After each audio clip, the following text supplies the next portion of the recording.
What are the ethics behind infertility treatments such as IVF and surrogacy? How should Christians and non-Christians approach this? These are huge questions that a lot of people are thinking about. And my guest today, Stephanie Gray Connors, has written a fascinating new book I give my highest recommendation to, called Conceived by Science. And she looks at the topic philosophically, scientifically, biblically, and even pastorally. She's been on the show to talk about topics such as euthanasia and abortion, but thanks for coming back to talk about another pressing issue of the day, IVF and surrogacy. Well, you're welcome. Thank you for having me on. I always enjoy our conversations, John. Well, I'm really curious, of all the topics you've written, again, like pro-life and euthanasia, why focus on IVF and surrogacy? It's a great question because it doesn't, on first thought, seem to connect. When I speak about abortion, I'm speaking about Hmm. attacks on human life. And so some people say, well, with IVF, you're creating life. Isn't that a good thing? And so what would happen is when I was speaking on abortion, sometimes I was asked about my position on embryo adoption and IVF and are there ethical concerns with that? And as I would respond, it became clear that there was a lack of formation and in depth thinking on the part of many audience members on this topic. And so I saw a need to actually help people think through this issue and the implications it actually does have on preborn life and the harms it can do to preborn life as well as to born life. So there seemed to be a void that I wanted to fill. Yesterday, I was just speaking on a biblical view of sexuality, and both surrogacy and IVF came up, and these are college-age students curious about it. So it's important that we think well and connect some dots for people. So maybe kind of for starters, just tell us, what's the premise of your book? What's the heart that you are arguing for? And then we'll get into some of the details. Sure. So I'd say at the heart is the idea that human persons are subjects and not objects, and Hmm. therefore should be treated differently than objects. We should not be manufactured. We are not a commodity to be bought and sold. And when we violate that principle and we treat the human person as an object instead of a subject, then it leads to harms and attacks on human life, as I unpack in my book.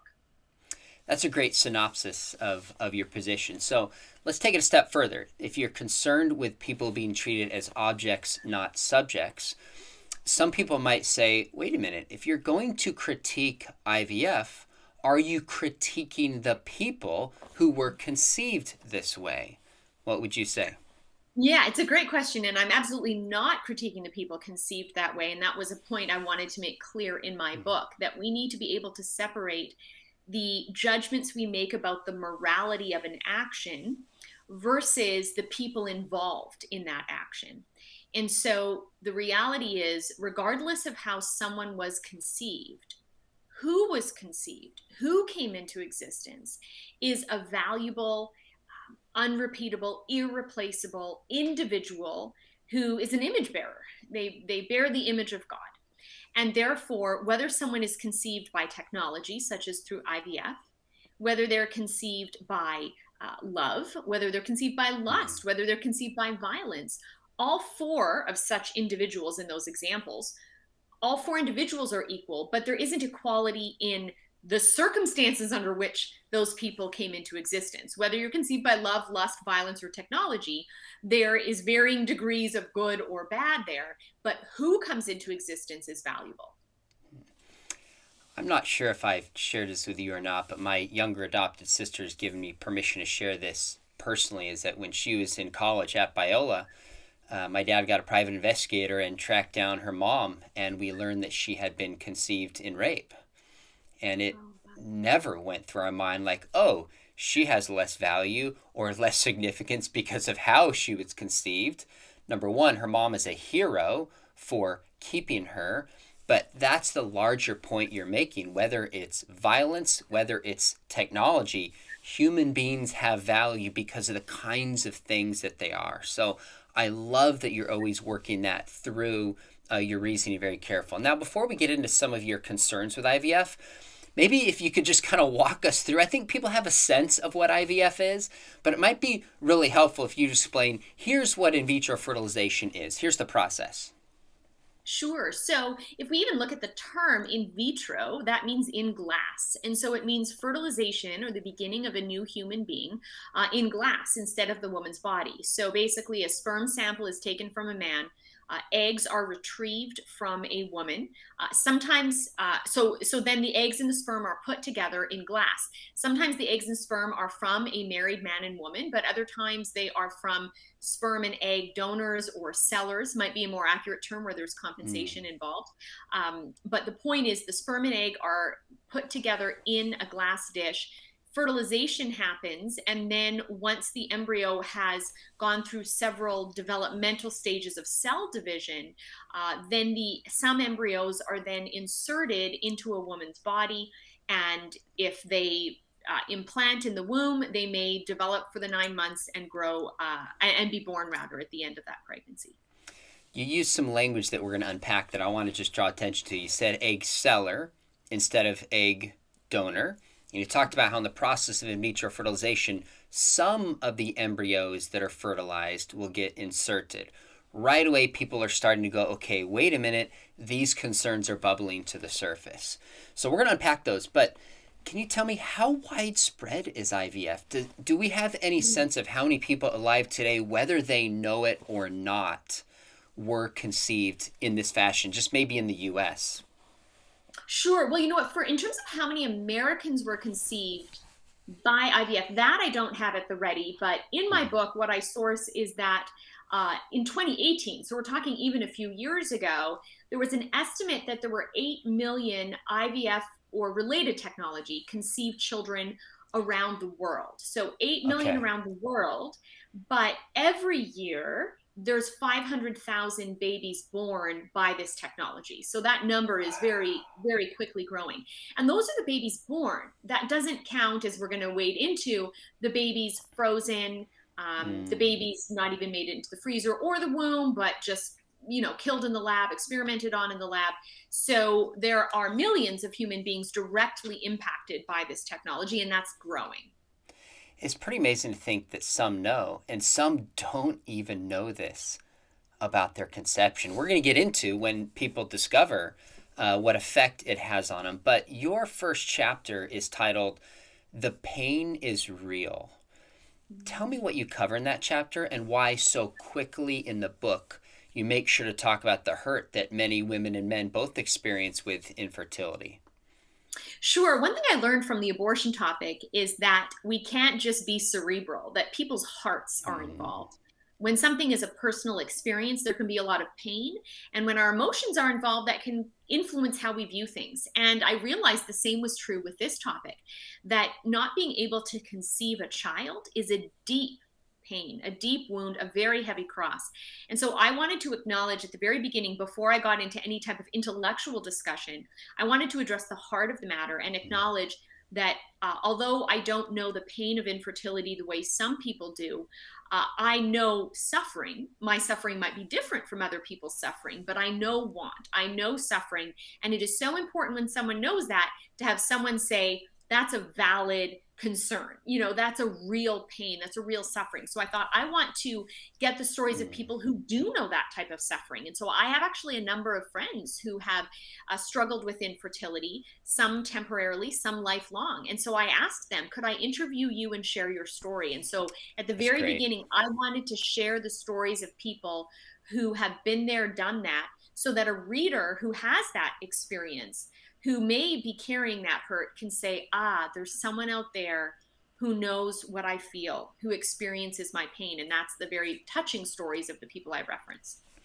I remember the first moment it went through my mind about the pain of infertility. Because as a kid and as a single, I just never thought about it. It wasn't on my radar. But in a bioethics class, in my master's in philosophy program, my professor was, whom you know, my co host for a podcast, Scott Ray, one of the leading Christian ethicists in the world. And he talked about a season where he and his wife wrestled with infertility. And I was blown away at the depth of hurt and pain that so many people experience. So I love that you're starting by saying, let's affirm that this is a natural, good desire that God has given us. But with that said, your concern is that we honor this desire and carry out in a way that is both ethical and God honoring as well. That's the heart of your concern, right? Absolutely. So it's acknowledging where things have gone wrong in this broken world. And I Mm. address that later in the book when I talk about shalom, which we'll probably get to. But when we don't yet have shalom, when things aren't right ordered the way they are supposed to be, we have brokenness, we have disease, we have sickness. And so it's so important we say, hey, this is a real problem because we weren't meant for that. We were meant for children. The very first command we were given is to be fruitful and multiply.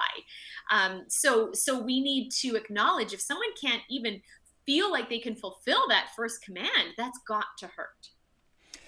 So I'm so eager to jump to the arguments and unpack it because you and I are both apologists, but there's probably a lot of people watching who have really struggled with this. And maybe some people, this is the first time they're thinking, oh, I never really thought about how painful infertility could be. Maybe if they're younger or single, possibly.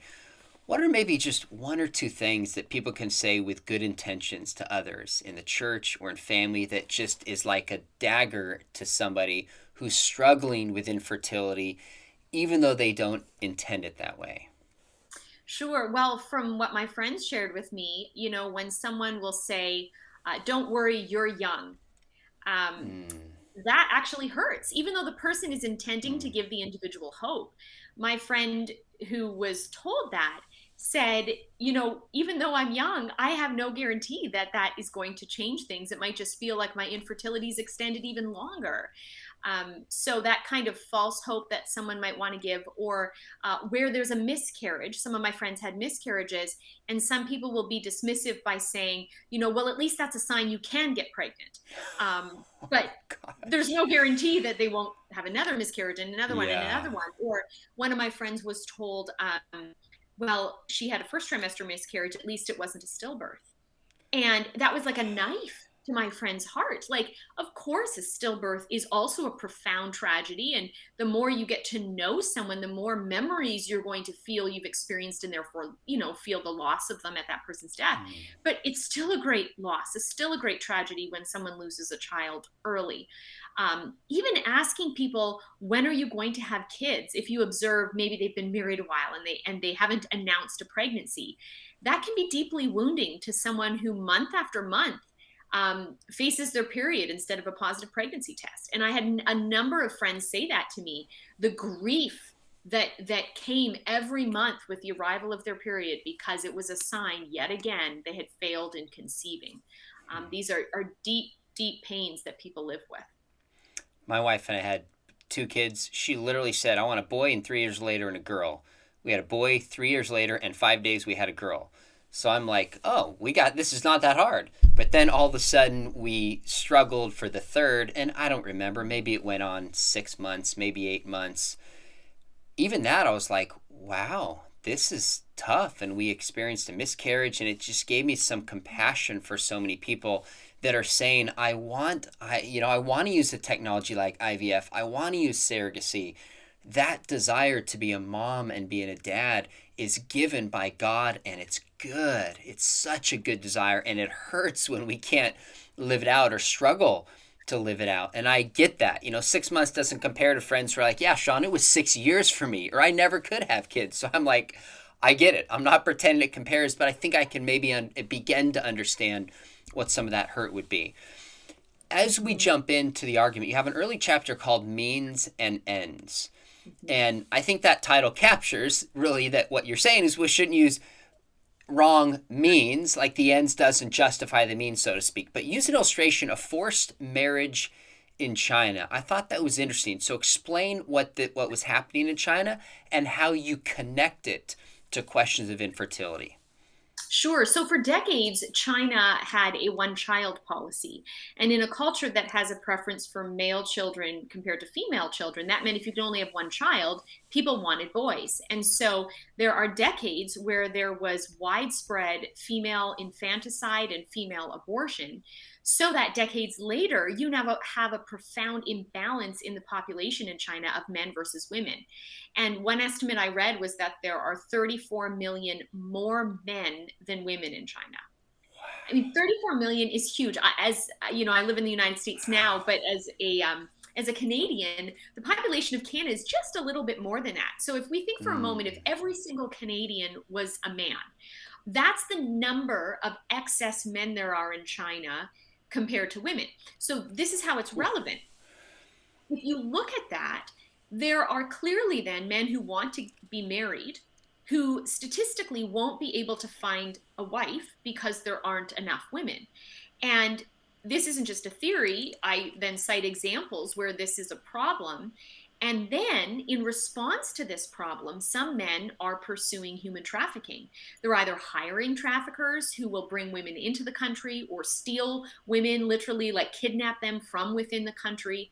And whether it's inside or outside, you have women who are then forced into marriages they do not consent to, but people are basically enslaving them. And I bring that up to say, look, we can all agree the desire for a spouse is good and it's ordered. The vast majority of people, God has planned to get married.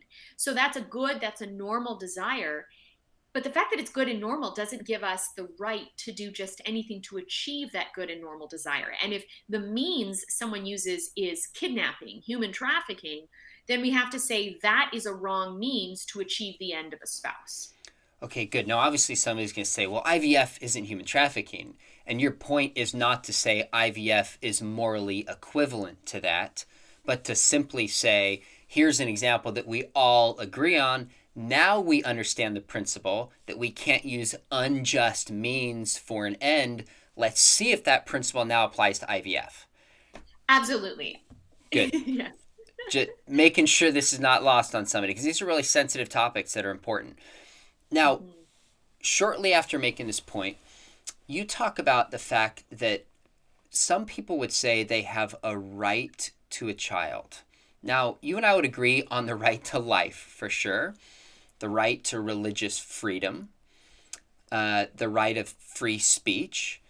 But I'm curious if you think people, what would you say to somebody who goes, yeah, I agree with you, right to life, right to religion, right to free speech, and I have a right to a child. Therefore, IVF helps secure this right that I naturally have. Mm-hmm. Right. No pun intended. So if someone were to say that, I would ask, well, what is the difference between a child versus a right to free speech or even a right to own property? And the difference is some of those are things, and a child is not a thing. A child is a person. If we were to slightly switch topics just to make a point and ask ourselves the question, why is slavery wrong? The answer is slavery is wrong because it involves treating a human person as an object instead of a subject. It creates a relationship where you have inferiority and superiority. So the slave is considered inferior, even though they're a human person. The slave owner is considered superior. And therefore you have an unequal relationship where one is claiming to be able to possess or own the other. And we would respond by saying, wait, humans are equal. You can't possess another. You don't have a right to another. But if that's true in the context of slavery, it's also true in the context of children, because children, like slaves, are human persons, and we can't claim that we are superior to them, that we have a right over them. We must receive the human person as a gift from the gift giver. And I don't own a person, so I can't give a person.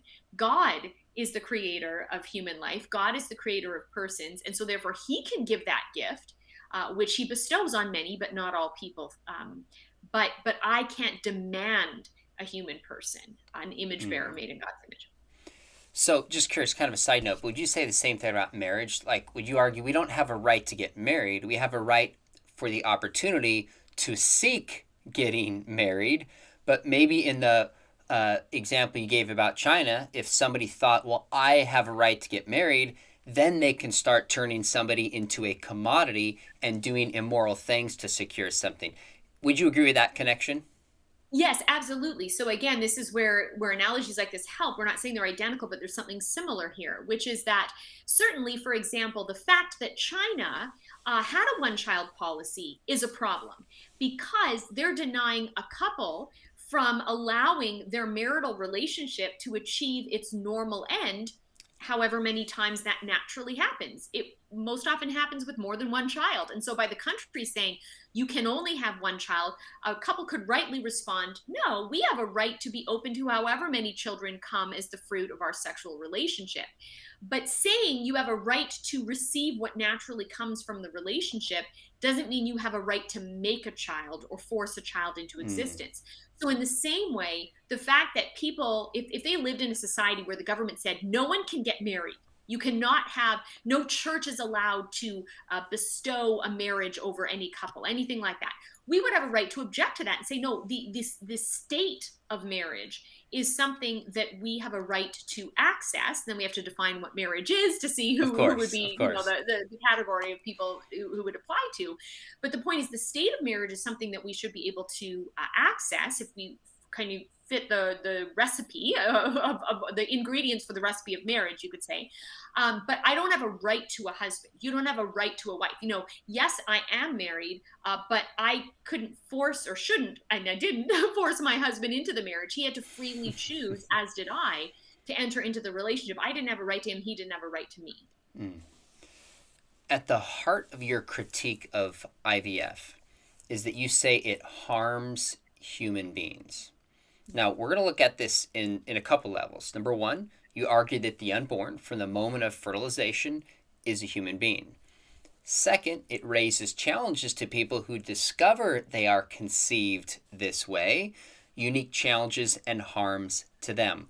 Let's start with the unborn. Now, you've made this case elsewhere, but just very quickly here, I know some people are going to be like, it's just an embryo, it's just cells. Are you really telling me that this few day or few week old embryo created in a test tube has the same right to life as those outside of the womb, young or old? What would you Mm-hmm. say? So I would say, well, science tells us that the human embryo is the same individual that develops into the human fetus, who develops into the human infant, toddler, teenager, and adult. That the labels embryo and fetus, like those other labels after birth, refer to age ranges within our species. But our right to life is grounded in being human, not how developed we are, not how old we are. So the question is, since you and I are living human beings, people will acknowledge that. When biologically, when scientifically did our lives begin? And scientifically, that's been established because we're part of a species that reproduces sexually. That means we begin our lives at fertilization. So, dogs, horses, they reproduce sexually. Their offspring begin at fertilization, at sperm egg fusion. And so the same is true for humans because we're also sexual beings. Life begins at fertilization. And from that point forward, you change your size, your level of development, your degree of dependency, but your very identity as being who you are, different from your parents, is determined at sperm egg fusion. One of the objections people say is, well, it just doesn't look human. And the answer is, it looks exactly like a human being looks at that stage of development. So let's shift now that you say, okay, so you've made a case, the unborn is a living human being. How does IVF harm human beings, in particular the unborn? Sure. So if you look at how IVF is typically done, many embryos are made and not all are implanted right away. Because if you make one embryo and insert that into a woman's body, there is not a high chance that that one embryo is going to implant and successfully grow for 9 months and be born. So the more embryos you make, the more implantations you do, the greater success you're going to have. And IVF is a business, and a business wants to have a high Mm-hmm. success rate. And so for one or two embryos that may be implanted at one time, you may have a situation where 5, 10, 15, or even 20 embryos are created.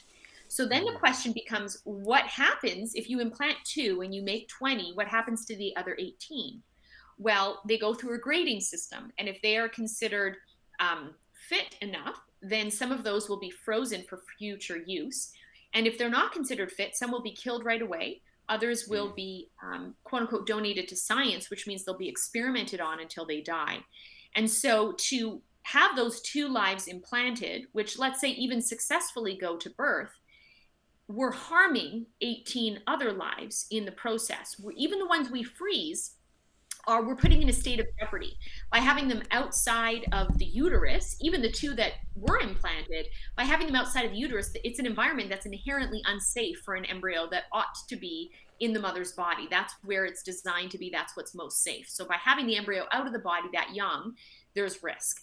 But then for the 18 other embryos, putting some of them in the freezer, there's risk that they won't survive their time in the freezer, or when they're later thawed, as some couples may go back in a couple years to implant a few more, some of them do not survive the thawing process. And so you also have loss of life there.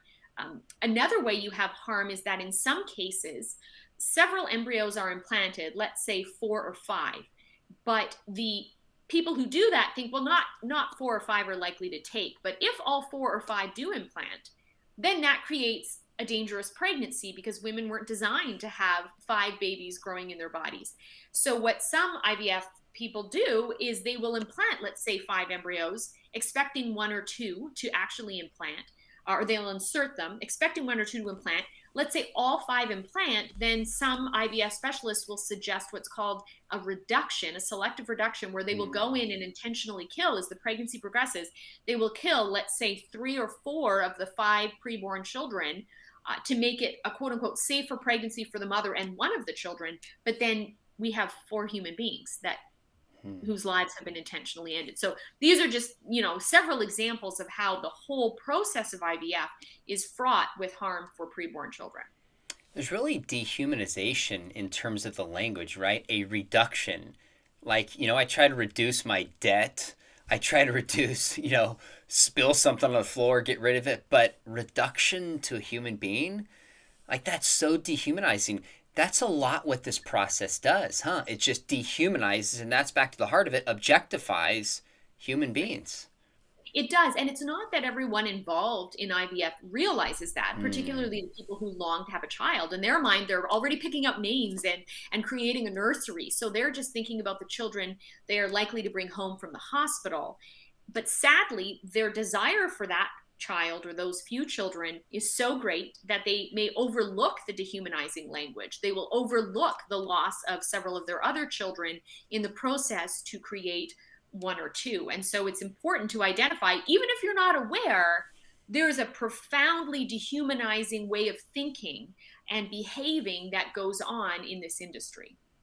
Okay, so what if somebody said, all right, Stephanie, in IVF, some embryos are going to get created and discarded. They're going to die through this process. But through natural birth between a husband and a wife, there's going to be a certain number of miscarriages that happen.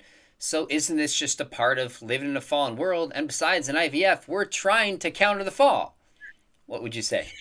Yeah, fair question. So, you mentioned your own experience with miscarriage. My husband and I also miscarried. We lost our first baby. And so there's no denying that natural conceptions have a risk to them, that those children conceived may die very young. The key difference can be understood by asking someone the following question.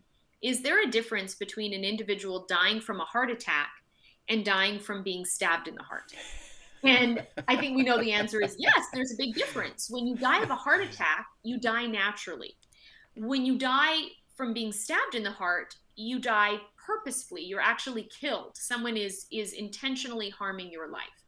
And so when a child dies through miscarriage, that's a natural occurrence that indeed happens in what we've referred to as a broken world. The difference there with IVF is that we're doing things intentionally that is jeopardizing and in some cases killing these children. So that's the key difference.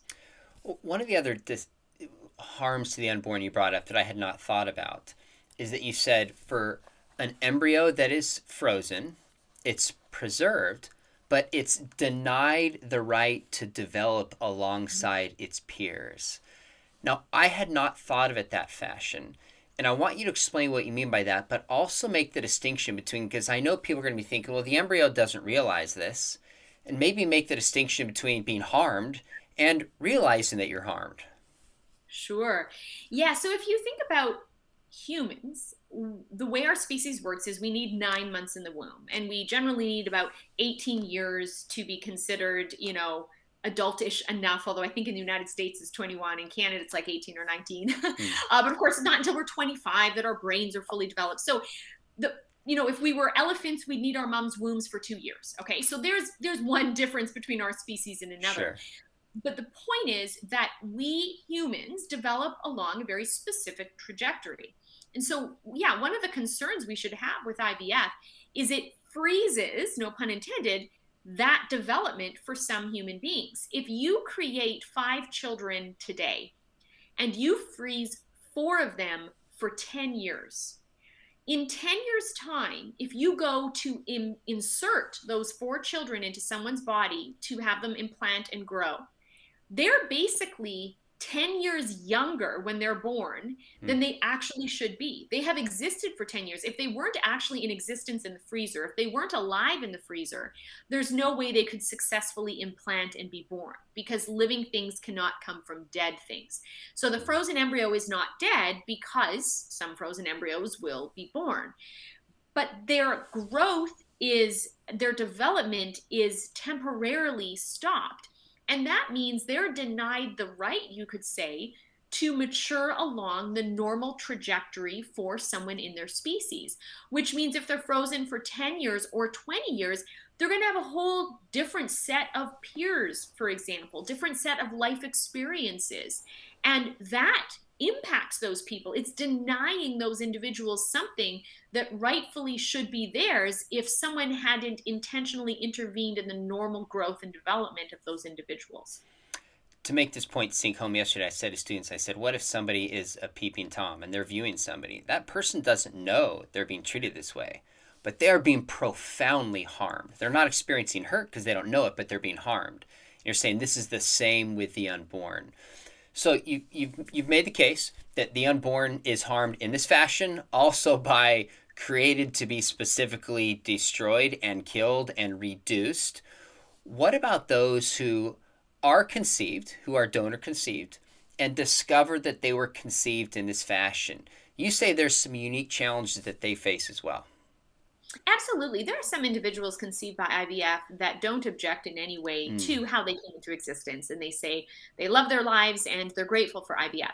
But what I began to discover, both from audience members as well as research I did, that there are people conceived by IVF who, while they are grateful to be alive, they have objections to how they came into existence.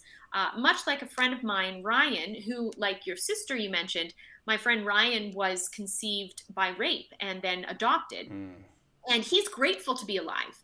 But under no circumstances would he ever say he's glad rape happened or he thinks it's good rape happened.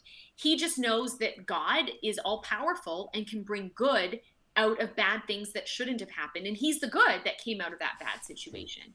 And so in the same way, we can acknowledge that children and adults conceived by IVF can be glad to be alive, but not grateful that they came into existence that way. And so what I discovered is there's a group called the Anonymous Us Project, where donor conceived individuals anonymously post how they feel, knowing that they don't know their biological fathers or their biological mothers, and the pain that this has caused them. And I share several testimonies from that project, that website, of young people who talk about the psychological toll, the emotional impact this has had on them. One person contacted the biological father when she was able to find out who he was, but he didn't want anything to do with her. So there was, on one hand, a satisfaction of, that's why I look the way I look, or that's why I have these tendencies, because I've learned that much about my biological father. But at the same time, that individual was essentially told by the biological father, I don't want to meet you. I don't want you in my life. That's profoundly wounding. And I would say also, from a Christian perspective, how we view God the Father is so often impacted by our own earthly father experience. And Amen. So to be rejected by your biological father can even impact someone's ability in someone's perception of God and their relationship with God. That was one of the biggest struggles that my dad had growing up, with his father being a drunk, being abusive. Is people would say, we have a loving heavenly father, and he's like, father equals this. And it was a real struggle to have a biblical understanding of God. So that's a very real practical struggle I could understand that some, not all, would have when discovered where, in a sense, they came from. Now, you made this point earlier that IVF, this is also true for surrogacy, is a business. How does the exchange of money compromise and arguably corrupt this process as well? Sure, really, it really treats the human person as a commodity, as Hmm. something and someone who's bought and sold. So if you look at the IVF industry, although in some countries there are laws against compensation for those involved, certainly in the United States and other places, you can earn a lot of money by being a surrogate, by selling your sperm, selling your eggs. Often there's advertisements to poor college students who have a lot of debt to pay off, and they're told, sell your eggs and we'll pay you $10,000. Well, that's very enticing to Oh my someone, goodness. yeah, just someone who's in debt. During COVID, a lot of people were out of work, and I actually found online a sperm donation clinic, which again is would be more accurately a sperm selling clinic, Hmm. that basically was advertising to men saying, "Look, COVID has made you hit hard times financially, but if you become a sperm Wow. donor, really sperm seller, you can earn up to $1,000 extra a month. And by the way, if you sign your friends up and we choose their sperm, you get extra compensation by bringing Wow. your friends into the family." Gosh. So, I mean, there is the potential for great sums of money here. Surrogates, I found one surrogacy clinic that will compensate a starting rate of $50,000 to a woman who will essentially rent her body out. If she's an experienced surrogate, she can get $60,000. If a couple hires that surrogate and they want obviously the baby, they had the baby made, but then as the pregnancy progresses and surrogate does usual routine testing and ultrasound, they discover the child has some genetic anomaly that they don't want because the child is less than perfect. Then, if the couple that hired the surrogate don't want the baby anymore and they want an abortion, the surrogacy clinic offers $10,000 to the surrogate to have an abortion of this Gosh. child who was once wanted, who no longer is wanted. So these things alone should cause us to pause and say, whoa, that does not sound right in terms of Hmm. how a human person ought to be treated. That sounds like how TVs ought to be treated. What's the Yeah. price? Can I get a sale? If I bring this back, do I get an upgraded TV? But that's not how we should treat human beings. And that's back to the heart of your concern is that slavery is wrong because it turned people into commodities and objects that were bought and sold, and we don't do that with people. And the same thing happens with a lot of these infertility treatments as well. Now, there's a story in your book that I got to tell you, Stephanie, I was reading it for the second time on the plane yesterday, and I just paused and thought about it, and I can't think of a better word than it's just a chilling, disturbing story, but a reality and a possibility now that IVF, that like you said, 500,000 people born every year through IVF. And it's the story of a husband and wife discovering that they were biologically related. Tell how that story went down. Sure. So, a man and woman met, fell in love, married, and had children. And both of them knew that they had been conceived by, they were referred to as sperm donors. And so they each had also lesbian mothers. And so the wife had long wanted to know who her biological father was and had found out who her father was. And she felt knowing her genetic background was important for children they would have. The husband, on the other hand, wasn't interested in finding out who his father was and never did. But the wife was like always pressing on him, like, please, it would just be so important for me if you found out who your father is, because then we could know more that we could tell our children. And so their anniversary was coming up. And he thought, you know what? I'm going to give a present to my wife. I'm going to contact the fertility clinic that my mom used, and I'm going to find out who my biological father is so I can give the genetic information to my wife. And so he heard back from the clinic and found out that his biological father was the same man as his wife's biological father. Gosh.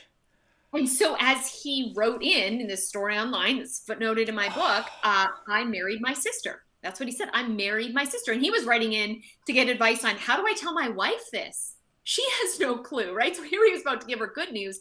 Now it's really disturbing, twisted news. And, some people might say, well, that's a one off. That would never happen. And I was talking to a friend of mine who has a friend who works in the fertility industry. And she said, "Oh, no, that's a very real problem. My friend told me that at the fertility clinic, they look at, this was in Canada, they look at postal codes, the Canadian equivalent of a zip code. They look Mm. at postal codes and they make sure that they don't have too many babies created by sperm donors from the same postal code or children living in the same postal code area, because there's a risk My these children goodness. could grow up together and possibly fall in love." That is just a chilling, heartbreaking. I paused. I'm like, what if I really found that out? What would that do in my relationship with my wife? And I just like sat on that a little bit.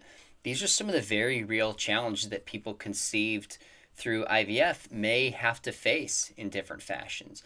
Now, I know some people are going to say, well, if we just had the right postal codes and if we just control the process and have the right records, we could keep these things from happening. And if we did that, then there would just be a safe, wise way to do IVF. So, what you're talking about, Stephanie, are these bad examples of the abuse of IVF.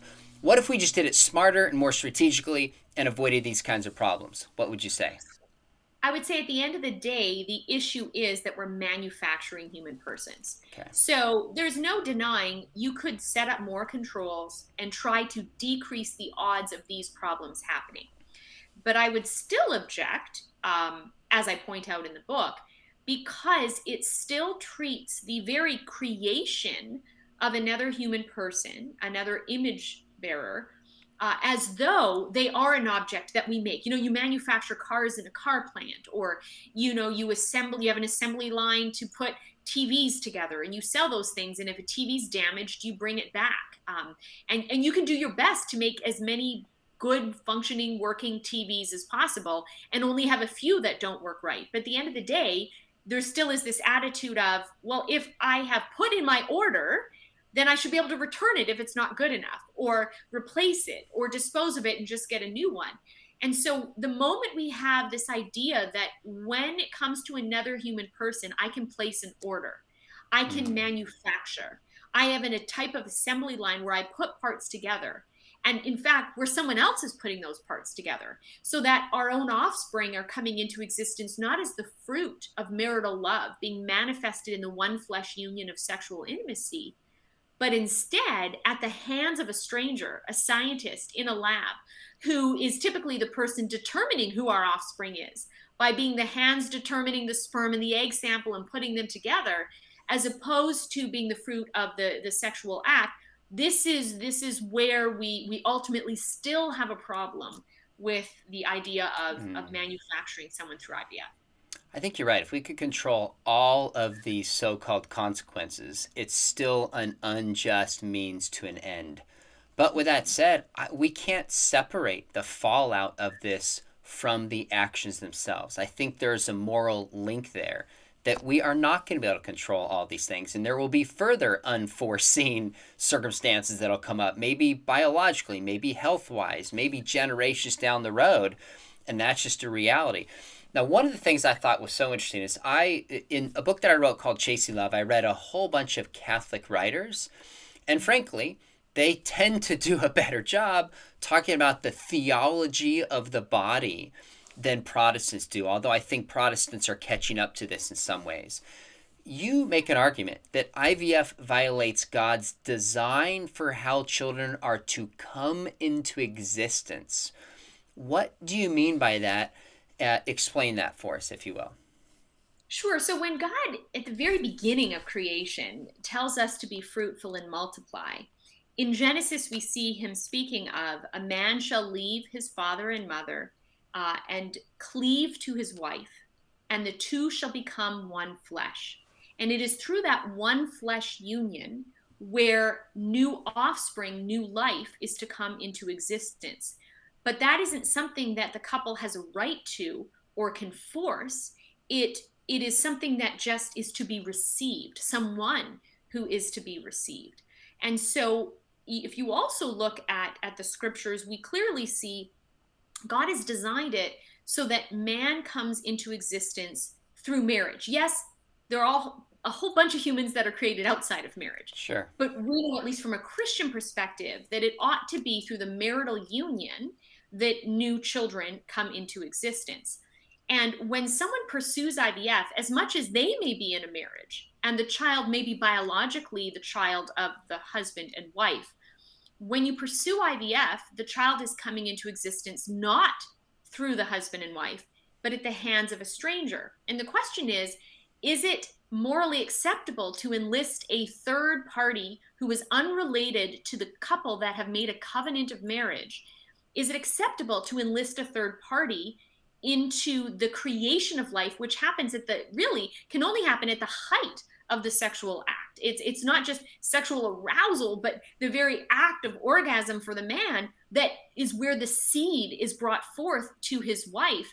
And now we're outsourcing that, and we're contracting that out to someone who's not a part of the covenant. Such a good way to put it. I really appreciate that clarity. Now, I'm trying to think as how maybe somebody who's like, I don't know that I'm fully convinced by this might say. And I imagine somebody might say, okay, Stephanie, so you have a problem with embryos being reduced, which means being killed. What if we give all embryos a chance at life? You have concern with embryos being frozen and the issues that we discussed. What if we commit to not freezing any of the embryos? Is there a way in terms of your model and your approach to sanitize IVF? Or is that better but still problematic? Yeah, great question. I would say it's the latter. It's better, but still problematic. And the best analogy that comes to mind is one I give in my book, is that if you say 5 + 5 is 10, and someone says it's 8, and someone says, no, it's 2, 8 is closer to the correct answer of 10 than 2 is, but 8 is still wrong. And so, yes, there are a number of things that could be done to make IVF, you could say, less icky, less disturbing than some of the examples we've given. But at the end of the day, it still involves manufacturing a human person at the hands of someone who's not part of the covenantal relationship, and basically making someone into existence as opposed to receiving someone through sexual intimacy. If you think about it, God made sex necessary for the means through which humans would come into existence. The exceptions of that are Jesus and Adam and Eve. And obviously with Adam and Eve, there weren't humans before. God was at the start of creating man, so there's going to be no sex there. And with Jesus, if Mary had had sex to conceive Jesus, then people would have questioned that God was really his father, as opposed to the biological man who biologically had sex with Mary. So, but barring those exceptions, God made sex necessary. And the problem with IVF is it makes sex unnecessary. The reality is, whereas sex is a communion of persons, to create a life that way, you have to have the man and woman come together. And we see throughout the scriptures that marriage and the Trinity are often connected to each other, where marriages, the Trinity and marriage are used as an analogy to each other, that the husband and wife in that sense image God as the Father, Son, and Holy Spirit in this relationship of giving and receiving love. So through the sexual act itself, the man and woman form a communion of persons like the Trinity. There's this giving and receiving of love. Then when the baby comes into existence, the baby does so in a communion of persons with the mother, beneath the mother's heart.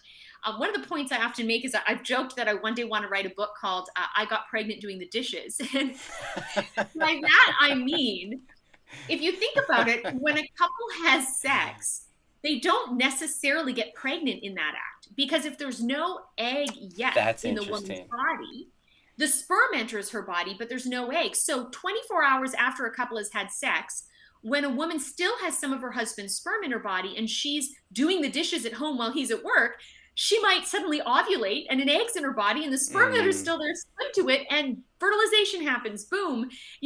There now we have pregnancy. There we have new life.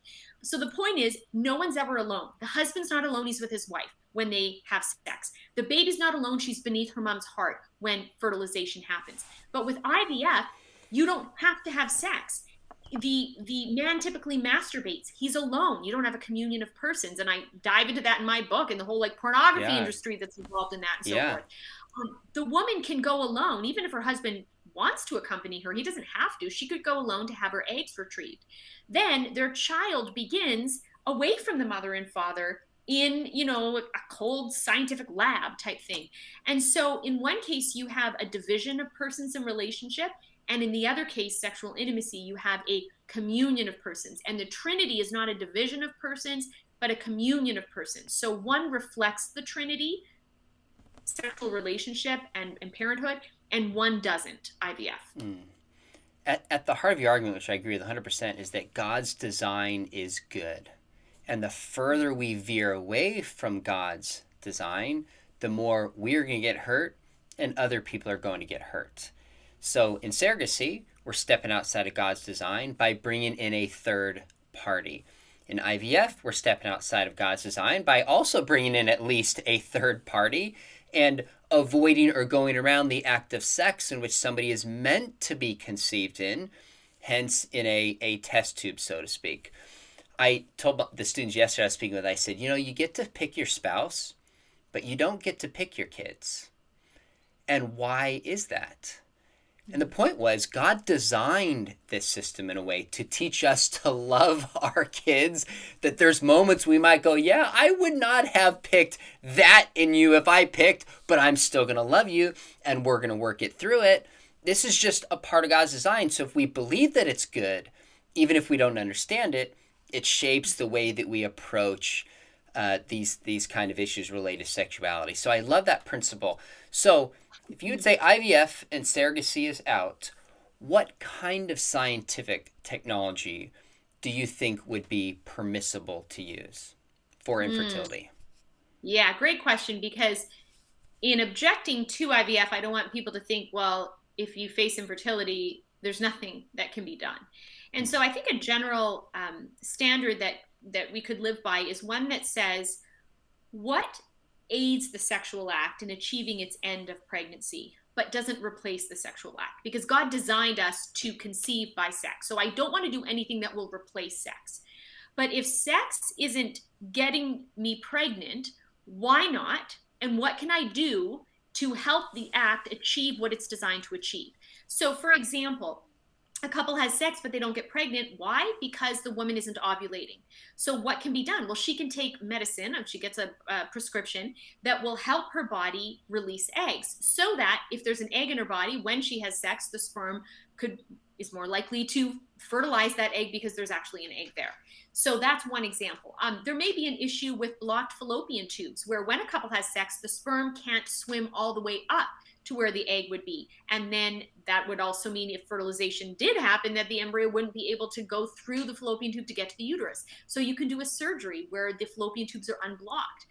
There are conditions like PCOS, where it's hard for eggs to get out of the ovary. I cite an example of a friend of mine in the book who had surgery done, which was called an ovarian wedge resection.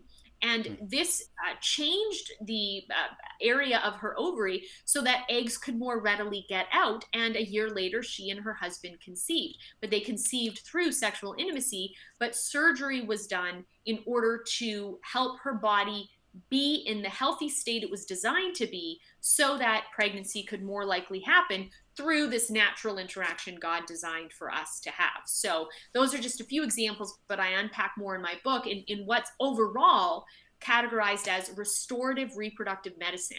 And the idea behind that is the word used, restore, which is how ought our bodies function? And if our bodies aren't functioning the way they should, how do I restore them to how they ought to work according to how God designed? So the problem with IVF is it isn't restoring our bodies to how they were meant to work. It's overlooking a problem entirely and coming up with a whole new way to create a human. Whereas restorative reproductive medicine says, how did God design humans to come into existence? And if my body isn't working with that, then I'm going to correct my body to work as God designed so sex can achieve it. I've got two questions for you left, and they're perhaps two of the most important questions we can talk about. Your chapter towards the end on idolatry, I think, is powerful. And I would argue, even yesterday speaking to a group of college students. Many of them are like, if I want to get married and not have kids, that's fine. This is my marriage. This is what I want.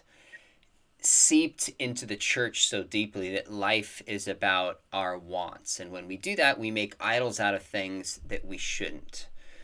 Tell me what you talk about in this chapter of idolatry and how this plays into the discussion about IVF. Yeah, I was deeply touched by someone I interviewed, a friend of mine who wants to remain anonymous. So I call her Bethany in my book. But she is a great Christian leader who's traveled the world. If I mentioned her name in ministry, people would know of her. But Bethany, as we'll call her, has never conceived, and she's been married for 2 decades, I think. So she's beyond being able to conceive now. And so she's lived with infertility. And so I asked if she'd be willing to share her story. And initially she said, I don't know if there's much to share, because we realized early on that we needed to call out the idol of having children. And once I did that and realized I didn't have a right to children, that I should not have an attitude that only if I get kids, then I will be happy, because then I'm implying that I can't be happy without a desire, as opposed to I should be happy fully with God. And until I dealt with that and called that out, I knew I'd have problems. But once I did that, I was able to actually live a full and satisfying life. And her story moved me to tears. It's the chapter, it's the conclusion. I mean, it's just mind blowing. And as I was learning her story, I realized my own story, because I didn't get married until I was 40. In fact, when I first met you, I was still single. And I think you probably recall I shared how I had been engaged years prior and had my heart broken. And I really wrestled with God and struggled with God and went through an unjust period of anger towards God over my singleness. And a spiritual director called me out and told me I had turned my desire for marriage into an idol. And he said, you are living as though you are not going to be happy unless and until God gives you what you want. And that's wrong. And you will ruin a marriage if you go into a marriage with that attitude. And I praise God for his frankness and his forthrightness, and then the years that I had to go through working through healing my heart before I was to meet my husband. But the point is that if we prioritize even good desires over God himself, we're ultimately not going to be happy. It doesn't mean desires are bad. It also doesn't mean God isn't going to fulfill those desires. Sometimes he's saying to us, not yet. And other times he's saying to us, I want to free you of your idol so that you can see I also have good plans for you. They're just different. And that's what Bethany really unpacks for us in her story. It's amazing you had that spiritual guidance in your life, because I see such the other message in the church, especially as if I'd studied purity culture, that we've made an idol out of marriage, for sure, in our books, in our conferences, in our speeches. And so it's understandable, but it's unfortunate that we've done that. Now, I remember the first time I started to have questions about IVF. I was in my PhD program, so it's probably about 10 or 12 years ago. And so I'm 45, so this is like my lower 30s. And I was having a discussion with a friend, like, yeah, IVF is fine for all the things we've walked through. I gave that justification. He started to push and prod, and it just started to open up like a decade-long thought process where I see things differently about it. Well, I mention that because if my wife and I were first married and couldn't have kids, there's a very good chance that the two of us would have thought, hey, let's have IVF for all the reasons that I used to hold. I say that because when I know that couples have done this for the right reason, all I have is compassion for them, because that could so easily be me in that situation when we want kids and we're yearning in the way that God wants us to yearn. So if somebody has stayed with us until the end who's had IVF with their kids, what would you say to a couple? The first thought that comes to mind is God loves you, and God loves your children. And in loving you and me and all of us, it doesn't mean God loves everything we do. And in fact, we know he doesn't. It's why he sent Jesus, because we humans have done some wrong things, separating ourselves from God. But he loves us so much that he was willing to give his son to suffer and die and rise from the dead so that our sins could be forgiven and that relationship could be restored. Again, restoration and relationship. And so I would say that in loving the child conceived by IVF, that speaking to a couple who have conceived a child that way, don't be afraid to admit that you may have made a mistake in how that child came to be. And I think the best analogy could be to a couple that have a child today because they were promiscuous and they had sex outside of marriage. Whether they ultimately married that person or whether they didn't, if they are a believer, they hopefully can acknowledge that wasn't God's designs. It wasn't God's plan for me to have sex outside of marriage, for me to get pregnant and have this child that way. But I did. This happened, such an individual might be saying to themselves. And so hopefully they can say, I shouldn't have done that, but God is so glorious. He's so majestic. Amen. He's so wonderful that he writes straight with our crooked lines. And he can take my sin and he can draw good from it, such as bringing a child into existence who will forever be a part of eternity, even though how the child came to be was through my sin. Someone could be thinking like David and Bathsheba, right? He committed sin, but what did he say? Create in me a clean heart, O God, right? So there was this acknowledgement that not everything we do is right, but God still brings good from it and he can transform us. And so I would say in the same way that if we can acknowledge we shouldn't have been promiscuous if someone has been, and a child who comes to be through promiscuity is good, even though the promiscuity is bad, hopefully such an individual can also say the child that came to be through IVF is good, even though IVF itself was not good and was manufacturing someone. But God in his majesty draws good from bad. Stephanie, I think I've told you this, but you are one of my favorite apologists, and it's because I think you're just smart. You do your homework, use a lot of stories to make things sink in, but just have a pastoral heart, which I try to have on these issues because they're very personal with people. So your book, Conceived by Science, for those watching, I think it's fantastic. I read it twice, and I'm probably going to go back to it again because you've really provoked me to think about a few things and solidified some thinking and connected it in a way that even in my own mind, I was like, now I'm connecting some bridges. And I've been thinking about this for a while. So those of you watching, make sure you pick up a copy of Conceived by Science. This is such, and there it is. Oh, there's the cover. Excellent. Hold it up again so we can see it. Oh, very cool. I had not seen the official cover. I was reading the PDF you sent me. That looks sharp. Yes, I like it. Okay, and it's funny because you're like, connect the dots. You said that earlier. I'm like, yes, there's lots of dots. Yes, there's literally dots. I love it. And for those of you still with us, make sure you hit subscribe. We've got some interviews coming up you will not want to miss on apologetics, worldview, cultural topics. And if you want to get trained to defend life, we have some great ethicists and philosophers in our program at Biola, our master's program. It is fully distanced. There's information below. We'd love to train you. Stephanie, you're a rock star. Thanks so much for joining me. Always enjoy our conversations. Thanks so much for coming on. You're welcome. God bless.